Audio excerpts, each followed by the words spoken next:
이번 라운드 마지막 프리뷰입니다. 토트넘 대 맨체스터 시티. 이번 라운드의 가장 빅매치죠. 네, 최고의 빅매치입니다. 토트넘 하트스퍼 스타디움에서 펼쳐지고요. 역시 주심 봐야죠.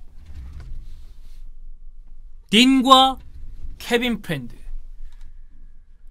프렌드? 절친...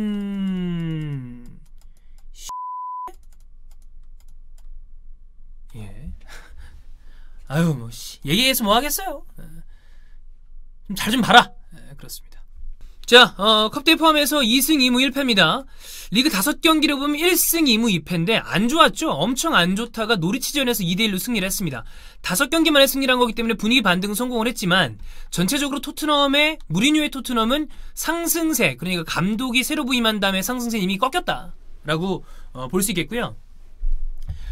뭐 그래서 이제 백방 영입을 하려고 그랬는데 2명을 데려오긴 했습니다. 2명을 데려오긴 했는데 뭐 제일 중요한 톱자운을 데려오지 못한 거에 대한 아쉬움은 있겠죠. 요거는 뭐 이따가 한번 체크를 해보도록 하겠고요. 자, 승점은 34점이고 리그는 6위를 마크하고 있습니다. 근데 아까 얘기했던 것처럼 이 챔피언스리그 티켓을 노리고 있는 팀들의 승점이 완하게 다닥다닥다닥 이제 붙어있기 때문에 맨유랑도 승점이 동률이에요. 득실차 한 골밖에 차이가 나지 않는데 다 이제 한 경기, 2경기 지면 주르륵 떨어지고 좀 이기면 또 올라오는 이런 타이밍이다. 그러니까 매 경기가 살얼음판이다 라고 볼 수 있겠습니다. 자, 맨체스터 시티 보겠습니다. 컵대회 포함해서 3승 1무 1패. 그러니까 리그컵 결승에 올라갔지만 1패가 맨유한테 진 거죠. 기분 나쁘죠? 나간 건 좋은데 좀 그렇잖아요. 네.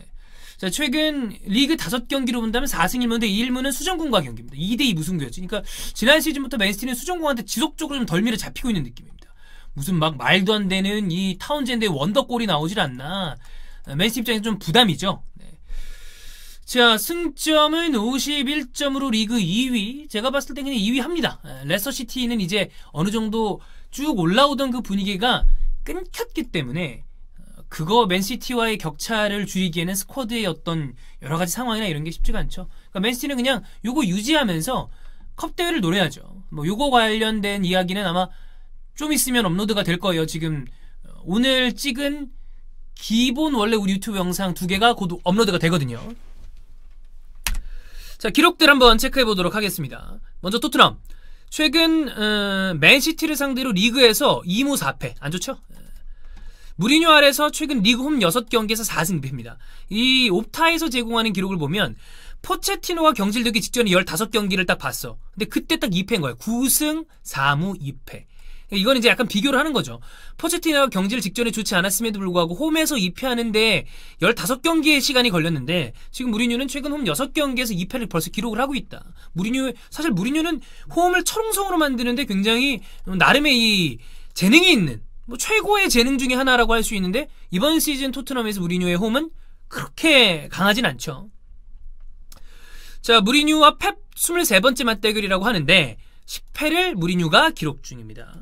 자, 델레 알리는 무리뉴 부임한 다음에 16경기 6골 3개 도움. 근데 이제 반대로 포체티노 시절에 알리의 공격 포인트가 안 나왔어요. 근데 이게 그래 좋아. 스탯이 올라간 건 좋아요. 근데 이제 뭐가 문제냐면 무리뉴의 전술은 지금 공격적으로 봤을 때 알리를 그냥 갖다 들이박는 거죠. 근데 이 선수들이 공격만 하냐? 그게 아닙니다. 수비 가담도 해줘야 되죠. 역습을 끊어내는 방법도 이것도 해줘야 되죠. 특히나 알리는 경기가 안 풀렸을 때 삼성까지 내려가서 빌드업이 시발전까지 해주고 또 올라가야 됩니다. 알리가 이렇게 스탯이 올라간 이유는 진짜 토하도록 뛰기 때문입니다. 저는 이거 때문에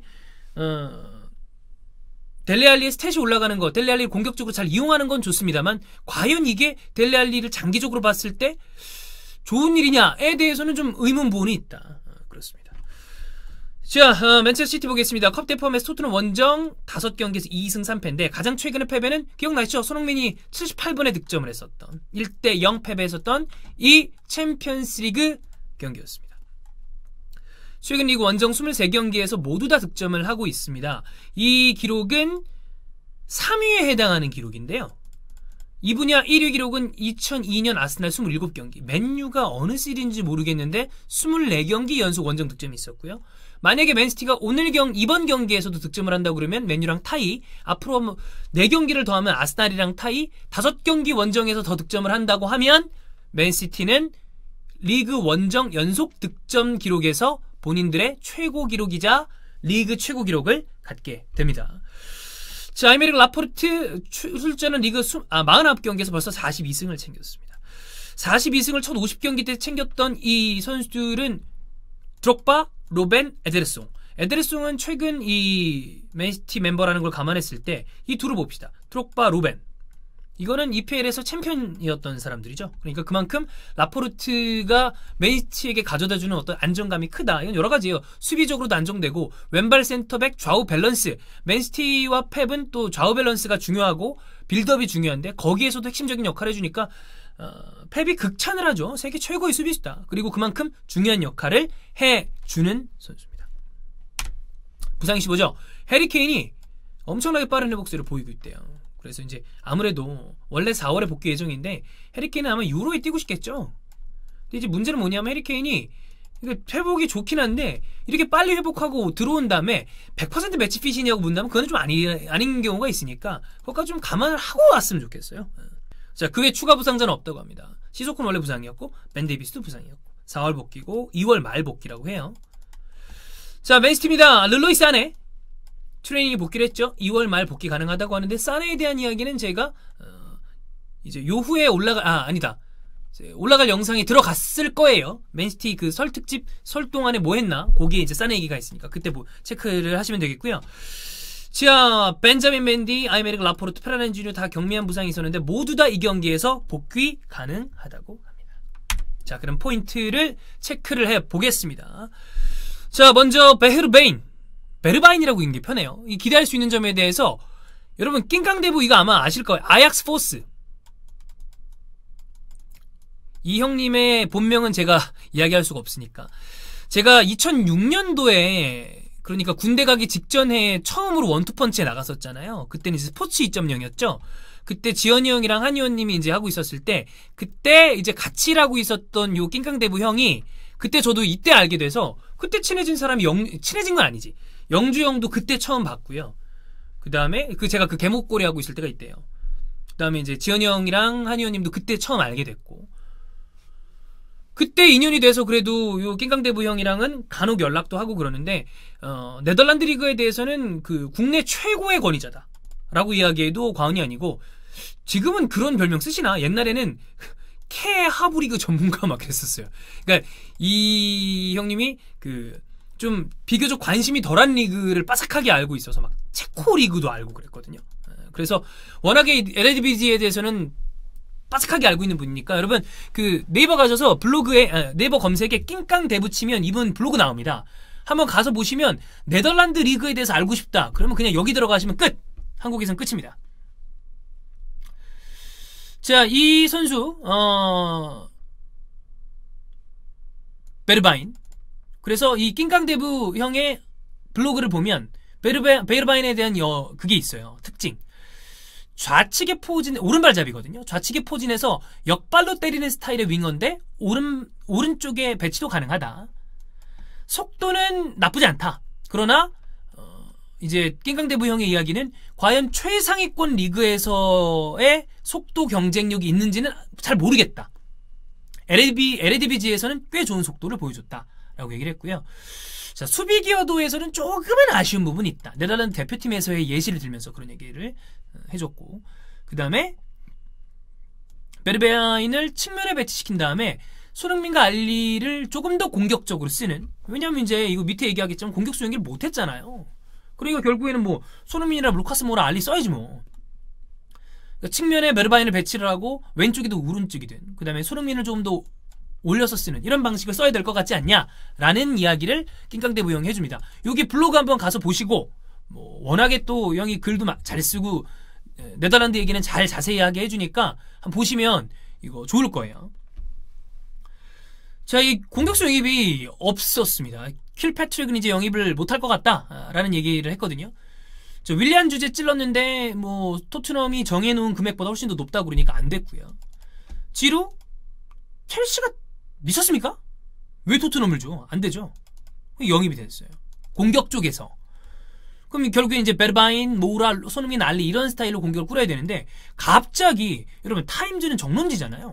뜬금없이 가레스 베일이 복귀할 수도 있다는 얘기를 막 우르르 한 거야. 그래가지고 뭐야? 그래서 어떤 분은 이 모하메드 부합씨, 라디오 몬테카를로의 이 모하메드 부합씨가 얘기했던 깜짝 기적이 혹시 이거야? 그랬는데 베일의 에이전트인 라이언 베넷이 야 지랄. 그리고 제네딘 지단도 베일 우리랑 함께한다, 신뢰한다 이런 얘기하면서 이건 없었던 일이 됐습니다. 그리고 이 얘기가 떴을 때 토트넘 팬들은 왜? 이런 느낌이었고 레알 팬들은 그렇지! 이런 느낌이었거든요. 자, 어쨌거나 토트넘의 포인트는 이 정도고, 자, 맨체스터 시티로 가겠습니다. 맨시티는 뭐 영입을 안 했기 때문에 기존 전술에 대한 이야기를 좀 체크를 해봐야 될 텐데, 최근에 리그컵에서 맨유전, 그 다음에 리그에서 셰필드전 보면 백스리를 사용을 하고 있습니다. 맨유전에서는 오타멘디를 가운데 두고 좌칸셀로, 오른쪽 워커, 그 다음에 셰필드에서는 오타멘디 뒀고요, 왼쪽 라포르트, 오른쪽은 페르난지뉴를 배치를 하면서